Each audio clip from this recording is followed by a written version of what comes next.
Parole de Pro, un podcast dédié aux cultures marines proposé par le comité régional de conchiliculture de Charente-Maritime. Métier, révélatrice de talent. Comme tous les mardis, Anne et Catherine emmènent leurs élèves de première pro culture marine en travaux pratiques à la ferme aquacole située sur l'île de Ré.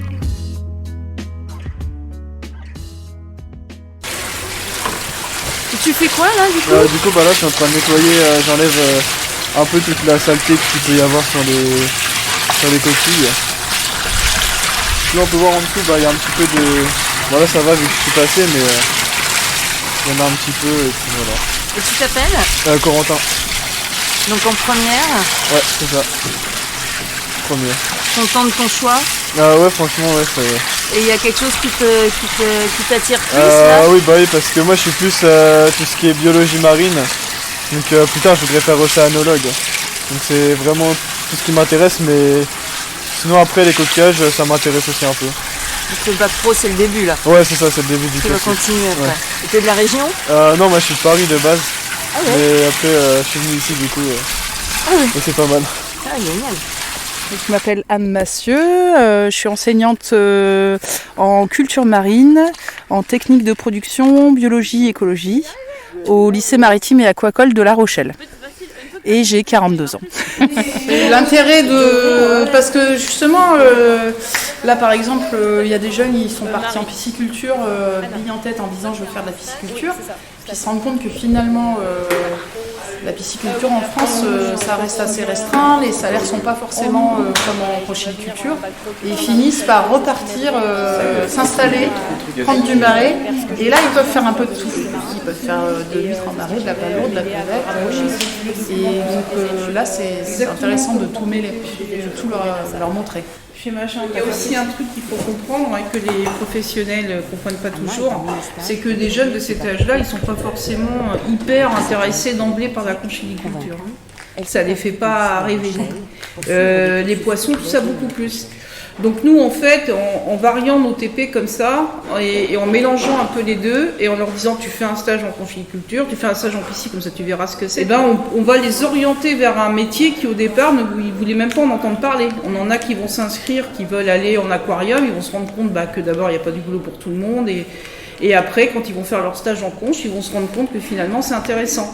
Donc en fait, il y a une sorte de produit d'appel avec notre pédagogie.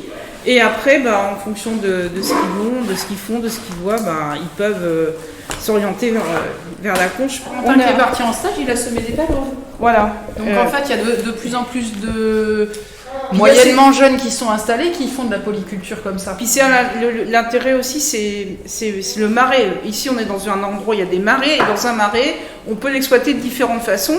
Et cette association entre coquillages, conchiliculture et autres crevettes ou autres poissons, vu qu'on a quand même une ferme qui produit des poissons dans la région, donc qui peut fournir des ostréiculteurs en poissons, c'est pas inintéressant, quoi. On se rend compte que ça peut être intéressant. Et ça donne de l'intérêt au métier aussi, parce qu'il y a des stratégies d'élevage.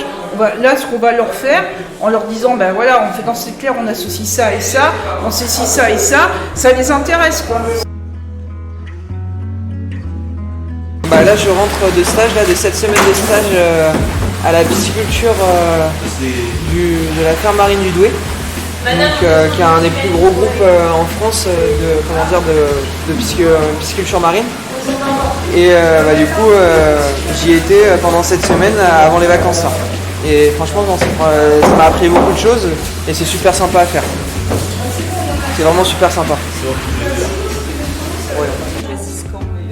Et en fait, lors de leur stage, ils ont le droit de choisir l'entreprise qu'ils veulent, et c'est souvent là où ils choisissent leur orientation. Nous, on leur offre un panel large de formation. Ils sont formés en pratique et en théorie sur les deux. Mais pas que ça, il y a poisson, il y a la culture d'algues, les huîtres, toutes les techniques de nurserie. Et en fait, ensuite, en stage, ils choisissent leur stage en fonction de là où ils ont envie de travailler. Par exemple, là, il y en a qui sont partis à la ferme marine du Douai parce qu'ils étaient plus intéressés par la nurserie, l'écloserie de poissons. Il y en a qui sont partis en ostréiculture.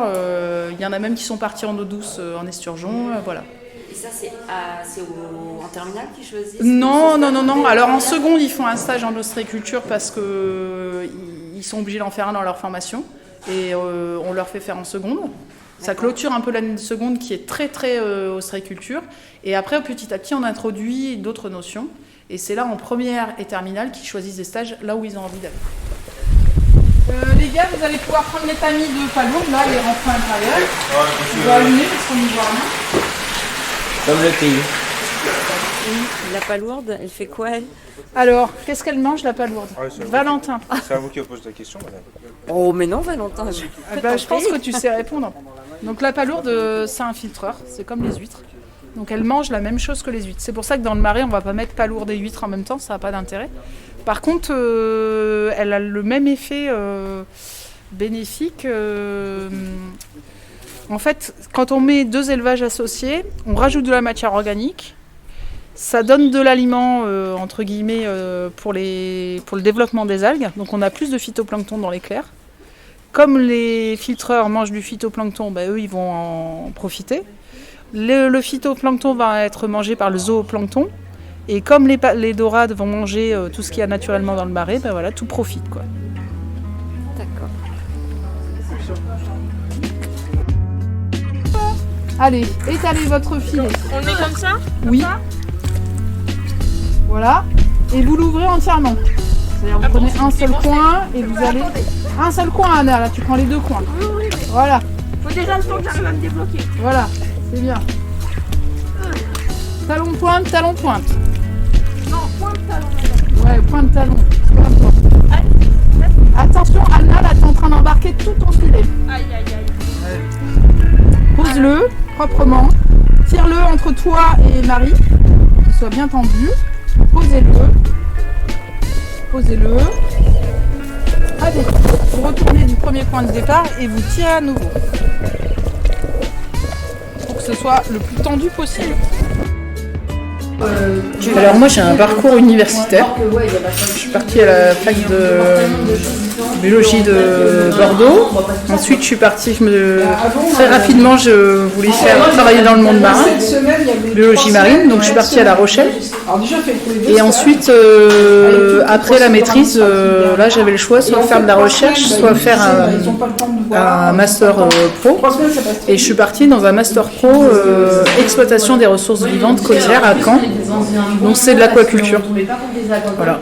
Et à la suite de ça, j'ai trouvé une entreprise ostréicole qui était assez novatrice, qui avait plein d'envie de développement. Et donc j'y suis restée un peu plus de 6 ans. Et à la suite des 6 années, l'entreprise malheureusement n'a pas perduré parce qu'il y a eu des grosses mortalités ostréicoles, elles ont subi ça de plein fouet. Donc du coup, moi et mon mari, on était dans la même entreprise, on est partis et on avait envie de revenir dans le sud parce qu'on était en Bretagne. Donc on est revenu sur l'île de Léron. Lui, il a trouvé un emploi en ostréiculture et moi j'ai travaillé au Capena, c'est l'anciennement Créa. Et j'ai été technicienne là-bas un petit temps. Et là, j'ai rencontré Madame Milclair, qui est la directrice adjointe du lycée, et qui m'a demandé si ça me plairait d'enseigner. Et j'ai dit oui. Au début, c'était un peu difficile, mais finalement, c'est très intéressant. Et là, maintenant, ça fait 6 ans. J'entame ma 7e année. Voilà, j'avais la pratique et bon, quelques restes de connaissances quand même théoriques. Et ça compte quand même. Hein. Les deux ensemble font que ça marche bien. Et ce qui est hyper intéressant, c'est que c'est vrai qu'on fait beaucoup de choses différentes. Ce que je ne ferais pas en entreprise, je pense. Je ne pourrais pas faire de tout. Donc là, comme on diversifie tout et qu'on fait beaucoup de pratiques, ça permet d'allier les deux et puis leur faire découvrir le monde de l'entreprise aussi. Voilà, on connaît encore du monde dans le monde professionnel, mais il y a beaucoup d'enseignants du lycée qui viennent du monde professionnel. Du coup, on a quand même des amis qui sont encore dans le monde professionnel, c'est un petit monde quand même. Et ça permet aussi de faire un lien, de ne pas être trop éloigné du monde professionnel et en même temps de transmettre à des élèves. Et puis il y a tellement d'entreprises différentes, même si on en a fait que certaines, on a quand même une vision un peu plus large, quoi. Parce qu'en Bretagne, les techniques ne sont pas les mêmes que par exemple ici. Il y a des petites différences entre les régions de Méditerranée. Ici, c'est pas la même chose. Voilà. Donc, c'est bien d'être enseignant, mais de se former, de continuer à aller voir les entreprises, de voir ce qui se fait, ce qui a évolué. Ça bouge vite quand même. Même s'il y a une base qui est relativement identique depuis des années, il y a quand même des techniques un peu différentes qui évoluent et c'est bien de se former. Sinon, on est en décalage avec ce qu'on raconte et ce qu'ils voient en entreprise.